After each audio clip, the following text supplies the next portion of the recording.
No, let's talk about stuff that actually matters rather than your and my moaning about transport. The Equality Act that the Kemi Badenoch says she is going to try and get changed. I mean, this is really basic stuff, isn't it? This is basically rewriting the Equality Act, which referred to referred to sex, and you have sex-based rights. So women, have protected because, was sexual discrimination against women. It used to be okay to not give a job, but you had to be a nurse, not a doctor. You weren't allowed to do certain jobs because you were a woman. You get slapped on the backside. Well, that's fine. Of course, that's what behaves like. We had the Sex Discrimination Act, then we had the Equality Act about women being equal in the workplace and in other areas of life. But it also provided us with some safe places. Not because we're all pathetic and whingy and moaning and hopeless, but because women are physically, on average, much weaker than men, and so forth. We can face sexual and violent and physical violence. So we have women's toilets, women's changing rooms, women's refuges, women's hospital wards, women's prisons. It goes along and also women-only sports. So we've got a chance of winning something occasionally, as opposed to always being an also-ran, because men are bigger and stronger than us. And yet this has been completely changed in recent years, where we've got men saying they identify as being a trans woman, and then basically getting a certificate saying they are a woman, being able to enter all those spaces, putting women at risk. And I'm sorry, they are putting women at risk, predatory men using those certificates and the like.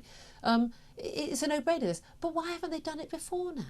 Yeah, let's be clear why women need safe spaces. It's not because women are uncomfortable at the mess that us boys make. Although we are. Although you are, and we do make a mess, and I can only apologise on behalf of us. It is because there is a certain subset of men that are predators. It's a very small subset. There are certain subsets of men that are creeps, and there are certain subset of men that, you couldn't have, for example, a unisex changing room because everybody would be uncomfortable at people looking at one another. And the thing is, it's very difficult for women to know which man is the bad man out of the 99 who aren't. Exactly. But what we've done is we've come up with a system in which some of the strangest, most bizarre, frankly, most dangerous people possible are able to subvert this system.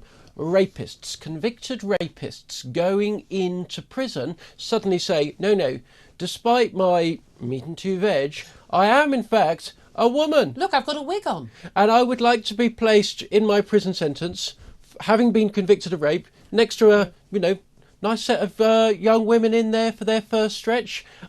What could possibly go wrong? And here's the thing, we don't even require the certificate anymore in many places. Just have to say it. And this is what's happened in Scotland. Of course, that was part of the row that led to Nicola Sturgeon's departure from office. I mean, then we discovered other issues as well.